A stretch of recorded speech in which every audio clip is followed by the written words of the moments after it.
Čaute, vítam vás pri mojom ďalšom videu. Dnešné video bude trochu odlišné od ostatných, pretože sa ho pokúsim komentovať priamo na mieste. Takže potom mi môžete dať v komentároch vedieť, aký máte názor na takýto štýl. A možno ste už niektorí aj spoznali toto miesto. Nachádzame sa v slávnom hoteli s názvom Tiny. A môžete vidieť, ako vyzerá. Je to čistá pohroma. Toto video bude zároveň také porovnávacie z roku 2019.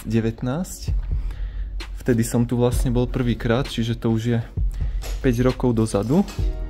A vlastne porovnáme si, že ako sa tento hotel zmenil za 5 rokov chátrania. Do videa vám vložím aj zábery z roku 2019, aby ste mali vlastne predstavu, ako to vyzeralo a ako to vyzerá teraz. Práve sa pozeráte na zábery z roku 2019. Už v tom čase bol hotel takmer celý vyprataný, no stopy po vandaloch a zlodejoch boli len minimálne. V priebehu rokov sa ale začala deštrukcia tohto hotela a na aktuálnych záberoch môžete vidieť, ako vyzerá teraz. Zničili a ukradli snáď všetko, čo im prišlo pod ruku, a taktiež nenechali ani jednu stenu neposprejovanú. Z kedysi 4-hviezdičkového hotela na úrovni je dnes už len totálna ruina. Takže ideme sa pozrieť k recepčnému pultu a zároveň do kancelárie. Totálny bordel, totálna spúšť. Takže môžete vidieť, čo dokážu spraviť ľudia.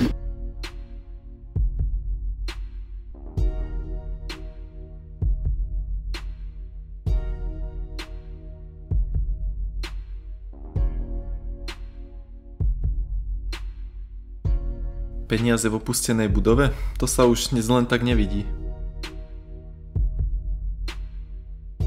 Celý sádrokartónový strop zo vstupnej haly už niekto rozkradol.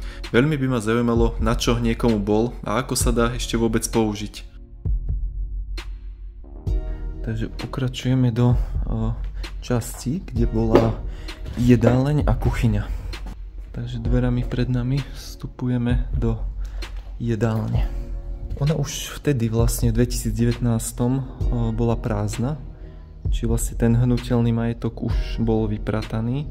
Jediné, čo sa zachovalo z pôvodného vybavenia reštaurácie, je zo pár detských stoličiek a 2 stoly. Môžeme sa pozrieť aj na terasu.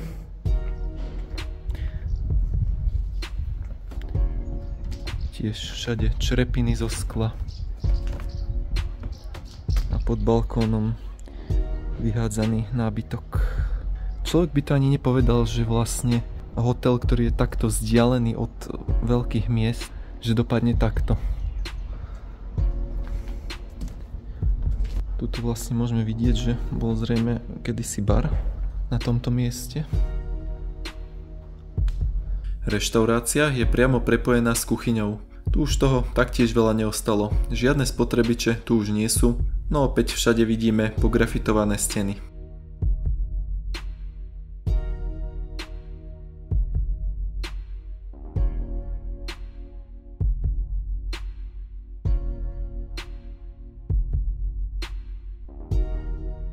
Úzkou, nenápadnou chodbou vedľa výťahu sa dostaneme do zimnej záhrady.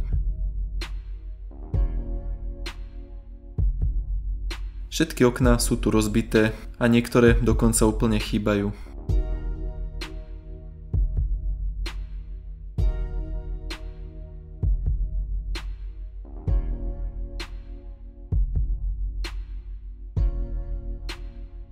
A konečne vstupujeme asi do najzaujímavejšej časti, k veľkému plaveckému bazénu. Vidím, že aj ten sa dosť zmenil, predtým bol viac modrý. Tie 3háčka sú skratka bývalého názvu.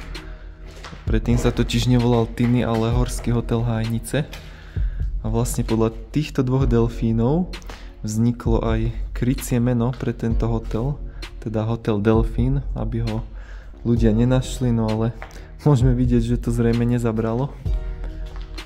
A podarilo sa to nájsť vandalom aj zlodejom.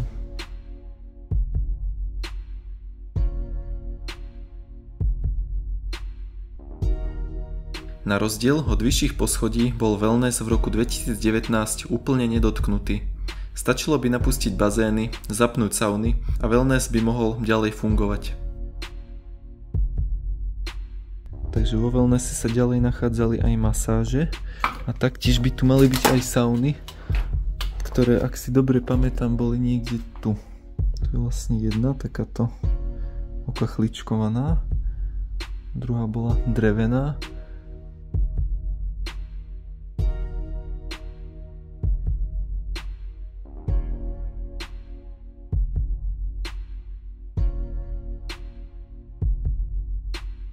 Opúšťame wellness centrum a presúvame sa na prvé poschodie do ubytovacej časti.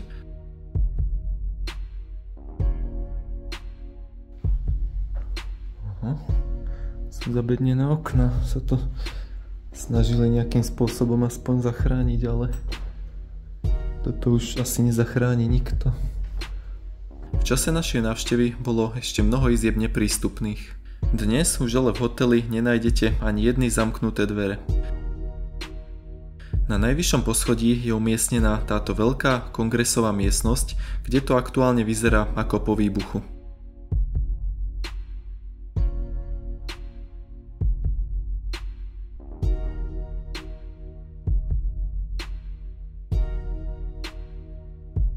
Hotel disponoval aj tenisovým kurtom a v pozadí je vidieť aj lyžiarsku zjazdovku, ktorú mohli hostia v zimných mesiacoch využívať.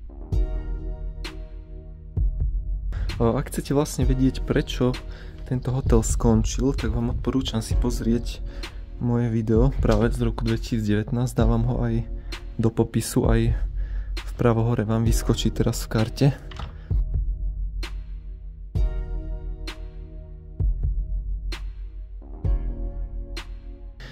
Na tejto chodbe boli tie izby také priestranejšie. Naozaj môžeme vidieť, že už je tu miesto na oveľa viac postelí než na dve.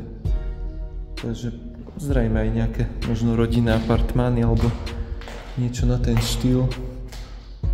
Nábytok už je preč, takisto aj koberce vlastne niekto pokradol. Hej, tu predtým boli všade vlastne natiahnuté červené koberce. Už vidieť iba zvyšky z nich. Niekomu sa aj ten zišiel doma. Však na čo by kúpoval nový, keď tu ho má zdarma. Predsa.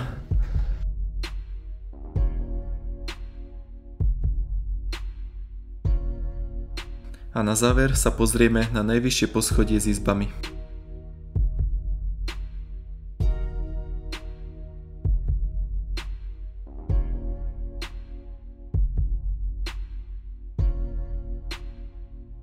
Tu niekto dokonca ukradol všetky dosky zo schodov a taktiež aj celé zábradlie. Ak sa jednalo o tých istých zlodejov, myslím, že zo všetkých tých nakradnutých vecí by si dokázali zariadiť celý barák. Takže ďalšia z izieb, tu sa zachoval takýto gauč aspoň, ale aj ten už je tak iba z polovice.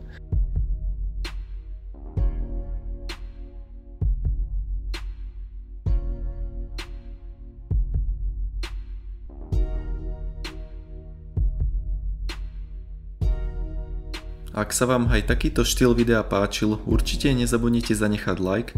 Pokiaľ ste tu noví, tak sa prihláste na odber, aby vám už neuniklo žiadne nové video. A ja dúfam, že sa uvidíme aj na budúce pri ďalšom zaujímavom opustenom mieste a čaute.